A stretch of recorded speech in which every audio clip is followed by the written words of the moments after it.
Good evening, ladies and gentlemen. I'm Ryan Bijan, host of COWTOWN Movie Classics, and tonight we are showing the most unusual film in Cecil B. DeMille's five-decade career as a director and producer.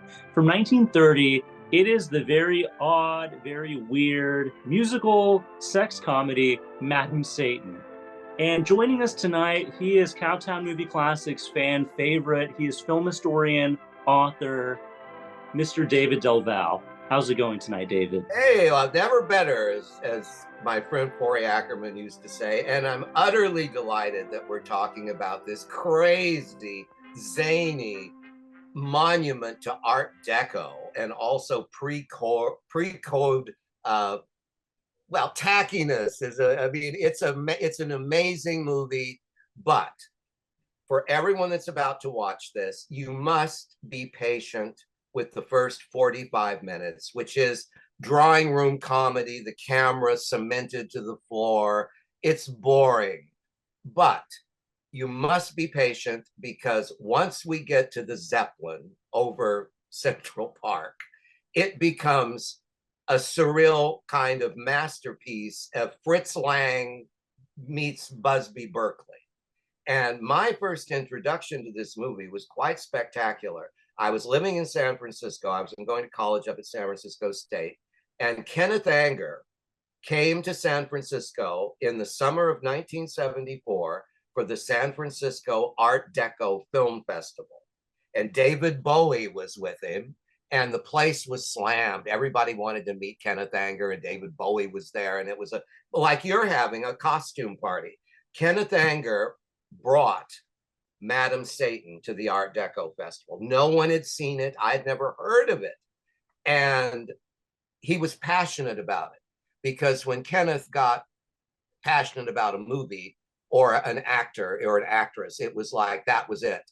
And so he gave this kind of impassioned introduction and talked about Theodore Kozlov, a lot about Theodore Kozlov, who is the choreographer and the gentleman who plays electricity. Well, Kenneth had known him. So when you have someone like Kenneth Anger explaining this movie and with all that kind of juju that he had, which was extraordinary at the time, I became very good friends with him. And, I actually worked on his books afterwards. So as with John Cobal, who we will talk about, who sadly both of them have passed, John wrote this amazing book and many books.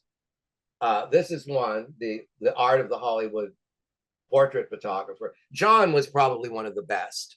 And he was the one that really put DeMille, as far as film scholars. He was working on a book for Alfred Knopf called DeMille and His Artists, because John believed that DeMille brought art to him. He wasn't necessarily a genius or an artist himself. He was a businessman. And, he was a very flawed human being, but he was one of the fathers of Hollywood. He literally started the town, 1915. So he is to be respected for that. But I will tell you this, watching Madam Satan with all these people, and of course, everybody was drinking, and it was great. And I never forgot it.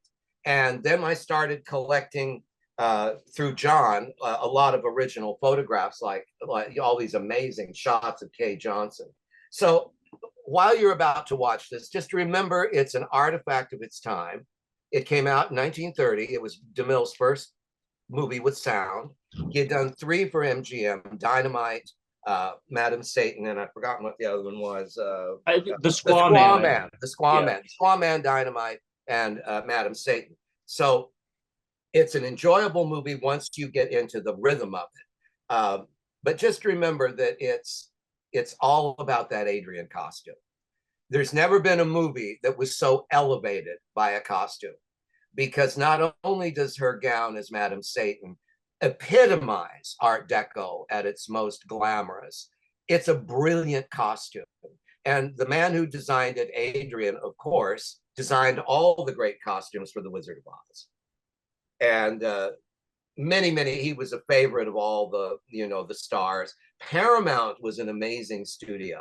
Paramount as far as I'm concerned, for the pre-code era, was the greatest of all the Hollywood studios, even greater in many ways than MGM, because they brought exotic people. They brought Dietrich, they brought Garbo, they had Tallulah Bankhead, they had Mae West, they had, they had it all. And when they did a horror film, remember when we did Island of Lost Souls? Yeah. Paramount was a great breeding ground for all of these amazing artists. And I think that John had the right idea by saying DeMille was a catalyst for making these amazing movies, because his masterpiece is Sign of the Cross. It is a lasting monument to vulgarity. The one thing that DeMille was a master of was vulgarity and bad taste. He had both out the window. And he was, if he had had his way, he would have made even more. I mean, it's a shame he didn't make more of these, isn't it?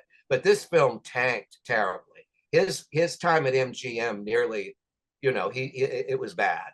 But then he got to Paramount, and once he discovered the Bible, which was perfect for him, being a hypocrite, being a quasi-Puritan, this was perfect, because DeMille lived a very debauched life. He had a hunting lodge where indescribable things happened. You have no idea. You have no idea. The movie Babylon, which I loathe, is really DeMille. But enjoy Madam Satan, because, my favorite line is when Kate Johnson finally throws back that cape and says, "Who wants to go to hell with Madam Satan?" Now, she was doing what she thought was a Garbo impersonation. I want to be alone. But I don't think people that did Garbo impersonations, I don't think she ever really sounded like any of them. I mean, I've never attempted, I just did. But I think Kate Johnson's kind of fun in it. But she kind of thinks, a lot of people think of her as kind of a poor man's Irene Dunn. But the other thing, too, for women at that time, I mean, Reginald Denny's character is a jerk. And he's cheating on his wife, like DeMille cheated on his for years. In fact, DeMille is kind of the Reginald Denny character, where the wife just says, "Fine, your boys will be boys." Well, you know how that flies in 2024. But in any case, it's a lot of fun. Read a book or something for the first 20, 30 minutes, and then enjoy this outrage. We'll talk more about the Zeppelin, Theodore Kozlov, and going to hell with Madame Satan. Well, David, thank you so much. If you're in the audience, please stick around after the film so you can hear the rest of our conversation. There's going to be a lot to unpack. As David says, this film is certainly a museum piece, but once it gets going, it really gets going. From 1930, director Cecil B. DeMille's Madame Satan. Well, it's certainly an interesting film. And as the film goes on, you're wondering, why are we watching this in a series about the epics of Cecil B. DeMille? It's like, well, by the time you get to the dirigible, it's as over the top and indulgent as anyone would want in a Cecil B. DeMille movie. Well, you know something, Ryan, if you're really studying the films of DeMille, you realize that from 1915 till 1930, he did a lot of those naughty, naughty bedroom comedies. DeMille loved smut. DeMille loved dirt. DeMille loved sex. He knows what people want. He was a showman. I think of all the Hollywood directors, Cecil B. DeMille has an image which he perpetuated until his death. And that was, he was a God-fearing, puritanical American icon, which he was. But it was all a show, because his reality is probably would have been one of the most fascinating biographies if someone really, his indulgences, the fact that he had the money and the power to do what he did. He was not unlike Hearst. He was not unlike any of the industrial moguls, because remember, he invented Hollywood in a way. He's right there when you come into Hollywood now and you go to the Squaw Man, to the DeMille, or the DeMille barn, the D.W. Griffith, the very foundling fathers of Hollywood. DeMille is there.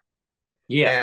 And Madame Satan, once it gets going, DeMille has some interesting, I mean, his blocking of the musical numbers is interesting. The fact that he can be so playful and somewhat, and he's very funny. I think Roland Young's character, because the actors are very good at this. Kay Johnson was married to John Cromwell, who was a famous director and actor himself. And Kay, kind of didn't really work on her career. She really was more, she stayed home and took care of their children. But she did act, and she worked right up when she wanted to. But she's in the Betty Davis version of Human Bondage, and which John directed, her husband. So she had an interesting career. But I'll tell you, in the movie, who you should really look at and who has a fascinating career as well is Lillian Roth. Mm-hmm. Lillian Roth is Trixie. Man, there is a pre-code dame, if ever there was one. She didn't care that you found out. She slept with everybody. She was Trixie. She was a trick, and she also was a fascinating celebrity because her book, I'll Cry Tomorrow, which was made into a movie with Susan Hayward, and Susan was Oscar nominated for it. Lillian Roth, her fiance died prematurely in 1930, right after this movie, maybe 2 years after this movie. And Lillian found alcohol, as a lot of people do, was a comfort. It killed the pain, and she got further and further into alcoholism, to the point where she was institutionalized. It was there that she met another alcoholic who was recovered, and he gave her the will to start over. And she became a big star all over again. In fact, if Lillian Roth had not had these problems early in her career, there wouldn't have been an Ethel Merman. Yeah. Because you can see in the Sing You Sinners, all of a sudden Lillian Roth is a real human being. She is a three-dimensional flesh and blood woman. And she's awesome in this. And you put her next to Kay Johnson. And let me tell you, Kay Johnson, Jack Nicholson learned a lesson from her with The Joker. He says, in this kind of a movie, you work the costume, you work that suit. And whenever Kay Johnson if she ever had a moment of doubt, she just worked that costume right up until she's unmasked. And then all of a sudden, because the movie makes no sense after that, she should have thrown him off that Zeppelin and collected because he was rich. That really could be another movie if you just want to get rid of your rich husband and have a boy toy or something, which is, I'm going more into the 21st century than the 20th. But the costumes were made. Now, Theodore Kozlov's God of Electricity, that's the choreography is it's very odd. And I noticed, and I believe that Theodore Kozlov did the choreography for a movie called The Mad Genius, that John Barrymore was the star of, and Boris Karloff has a very small part in the beginning. I've seen that one, yeah. Bengali for right. And there is the premise of The Mad Genius was based loosely on Diaghilev Nijinsky, because Barrymore plays the Diaghilev who finds a young boy who actually is a supreme dancer. He has great ability, and he makes him a star, but a woman enters into it, which of course throws the wrench in everything. And so the ballet sequences that are very similar to Madame Satan. So I believe Theodore Kozlov did that too, but he was a Russian choreographer, and he appeared in a few movies as well. But Kenneth Anger, really, between Kenneth Anger and John Cobal, Madame Satan was getting more attention than it's ever had before. But we were just talking during the break. This is a very hard movie to see. It's not on Blu-ray. And I think one thing we should do out of this conversation is, I'm certainly going to ask, since I do this for a living, is to find out who has the rights. We were talking about Warner Brothers, MGM, Ted Turner, who owns Madame Satan, so it could be put out and enjoyed. I'll tell you another thing I discovered. The sequences on the Zeppelin were filmed in color. And that's what I heard. And DeMille decided not to use them I've forgotten the reason. But I don't think they ever printed the color sequences, but they shot them. Wouldn't that have been fascinating? That's interesting because my assumption was that it was presented in color originally, and that maybe it's like Mystery of the Wax Museum. The color footage was lost to history, and maybe Well, it's evolved somewhere. my research said that it was just that he was saving the color for the, which makes sense. Yeah, But I wish we could find it. I mean, maybe, see, there's the point. If one got a Blu-ray presentation of this, then you would have the authority to go back and look and see what's there. well, if I'm not mistaken, I think this movie probably will be in public domain in 2 years. So who know, by the time it goes in Yeah. public domain, maybe Kino or some of these other companies could put it Well, yeah. out. I mean, we just saw Seven Footprints to Satan, which Hmm. was a 20s mystery comedy. You know, the problem in the 20s with horror films was the fact that you explained away all the supernatural at the end, which Yeah, is why people that are desperate to see London After Midnight, just take a look at Mark of the Vampire and you'll see what you'd be getting. Because at right. the end of it, it's all explained away. There are no vampires. Hmm. But with DeMille, you know, he always trusted his instincts, which were usually pretty spot on. You know, one of the things that DeMille did have a genius for was satisfying the public. And you just said this yourself when you were watching with your audience, The Crusades or Cleopatra or Sign of the Cross. These are not historically, well, it's all fantasy. It's all Sure. fantasy anyway. So yes, he got, I think Claudette Colbert is adorable in it. And once again, you have the pre-code naughtiness. You know, you see her nipples in Cleopatra in the milk bath. Sign of And the Cross. a sign of the cross, right? Right, right. And Claudette was saying, you know, goat's milk, when it's put under cameras and lights for hours, smells like you wouldn't believe. Oh, So yeah. that whole set where she's laying in that putrid milk water was not pleasant. But I did one of the audio commentaries for The Sign of the Cross, and it's a masterpiece, but it's outrageous. It's completely outrageous, as is this Zeppelin sequence. But you know, Hmm. you really look at it and you go, people were probably killed.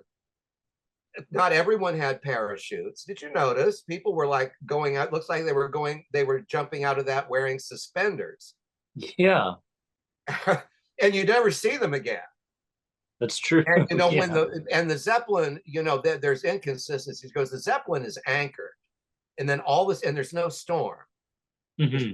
There was no bad weather when, and all those people, no one gets on a Zeppelin all in unison dancing their way. And there were more people getting on the Zeppelin that are actually in it when you look at the inside.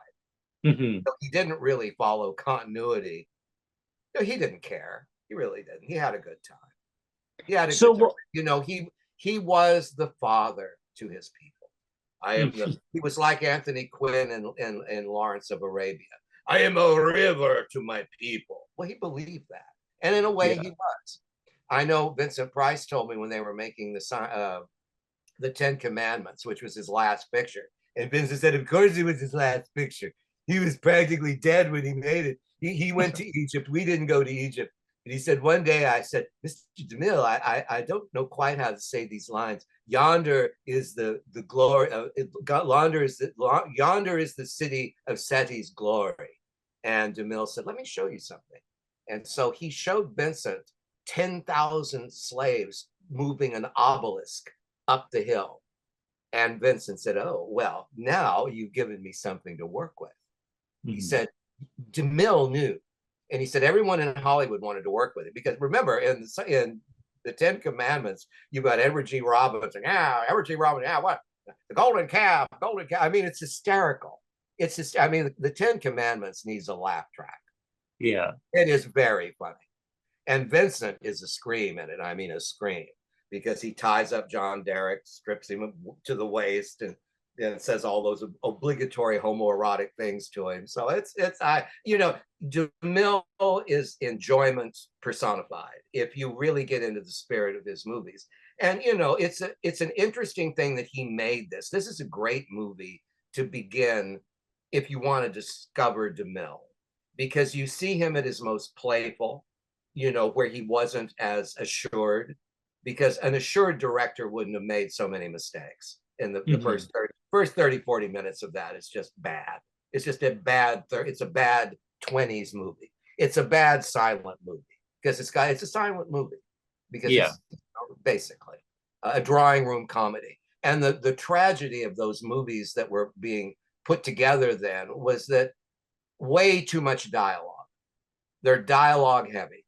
And the dialogue in Madam Satan is you know, it's meant to be like Noel Coward, but why didn't they get Noel Coward, you know?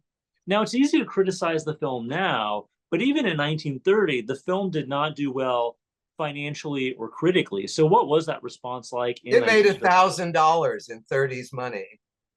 Oh, wow. I mean, the budget for it was like 900. I mean, it was an expensive picture, Mm-hmm. and it just didn't do well. I Yeah. mean, well, first of all, what was he thinking? It was made at the absolute darkest moment of the Depression. Do you think people that could muster up 10 cents to go in a movie want to see a jerk like Reginald Denny cheat on his wife? He's rich, he's bored. These are the people you hate. Yeah. So no wonder it flopped, because he was giving you a bird's eye view of people that are privileged. Mm-hmm. I mean, if Kay Johnson has nothing better to do than worry about ways to get her awful husband back, why would she want him back? Listen, Clive Right. Brook and Reginald Denny, and Clive Brook is in Shanghai Express. These two men have absolutely no sex appeal. None. Yeah. Who cares? No one wants to go to bed with them. Not really.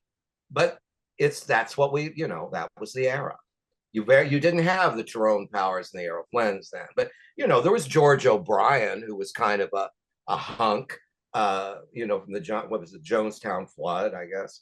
Yeah. But for the most part, leading men, they were just so stilted. Like Colin Clive, who Mm-hmm. always seemed like he was on the verge of a nervous breakdown. It's Well, alive! It's alive! well, it fits Frankenstein, right? I feel like he's pretty Well, but he perfect was for that. also in Christopher Strong, where he was romantic interest for Katharine Hepburn. Mm-hmm. And he wasn't a romantic interest for any women, really, but Yeah. that was Colin Clive. But Clive Brook in Shanghai Express, why would a woman as exotic as Marlene Dietrich even give him a look? But see, von Yeah. Sternberg wouldn't put anyone next to her that was going to be a threat, because he was in love with her himself. But Right. with Madam Satan, Reginald Denny had an interesting career, but he's really a dreadful character in this. If you look at the opening credits, the smoke that's going, that's supposed to be representative of Satan. Mm-hmm. But DeMille, even then, when he was pretending to be religious, would never have done a movie that was truly satanic.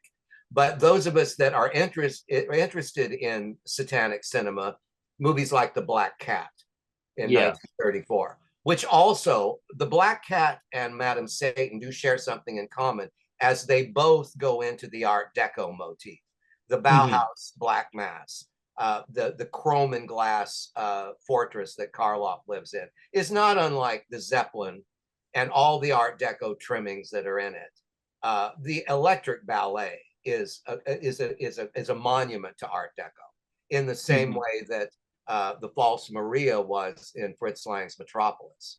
So Mm-hmm. it's a wonderful artifact. And as I've said, the stills are just amazing for it. Here was the way one of the posters looked for it. And I also think there's one here of Lillian Roth's costume, which was fabulous.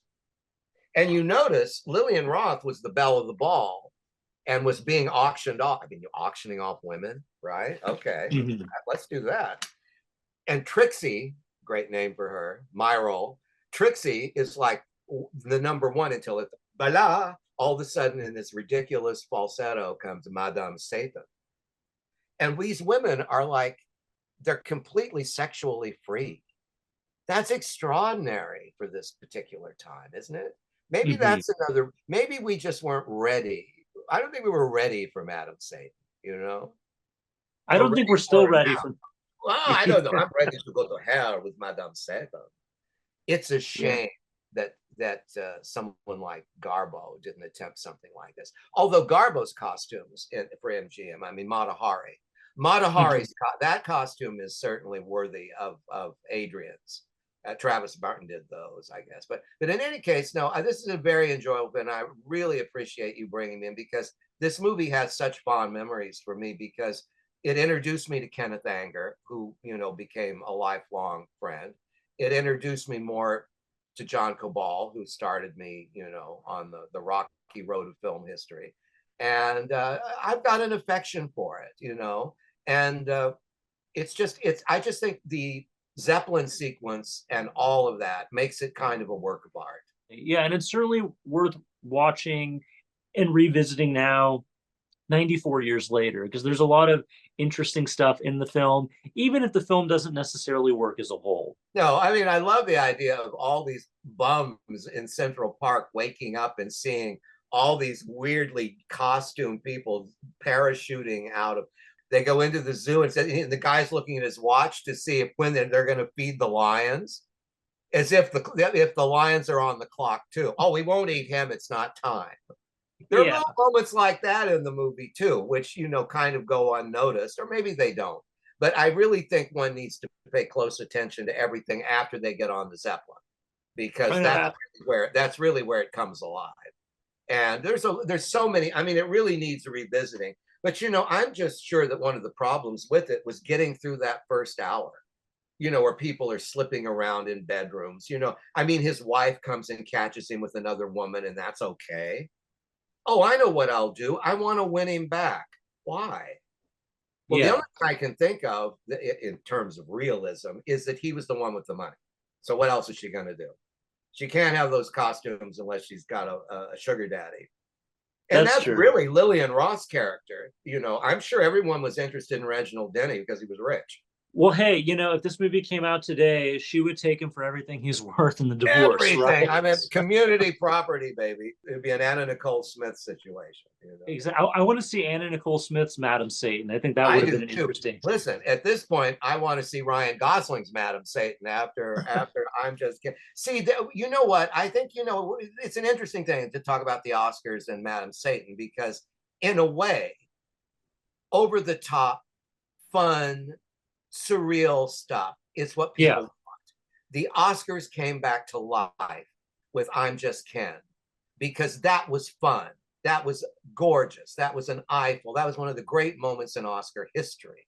And it came right after the most humiliating situation with Will Smith, where the Oscars were like garbage for a moment. But we got rid of that. The garbage is gone. And good riddance to bad rubbish. But I will say this, the Madam Satan is like that too, because you want to have fun. And everybody was ready to have fun after that hour of bedroom farce. And maybe that's what we need to get back to. Maybe the key to the new Hollywood, to the way we're going to spend the rest of our time, is having fun, making movies that give people a little bit of a lift. Exactly. And I know we're ready to have fun tonight. Mr. David Del Val, thank you so much for your time once again. Well, just remember, it's always fun to go to hell with some Madam Satan. I'm Ryan Bijan. We'll see you next time.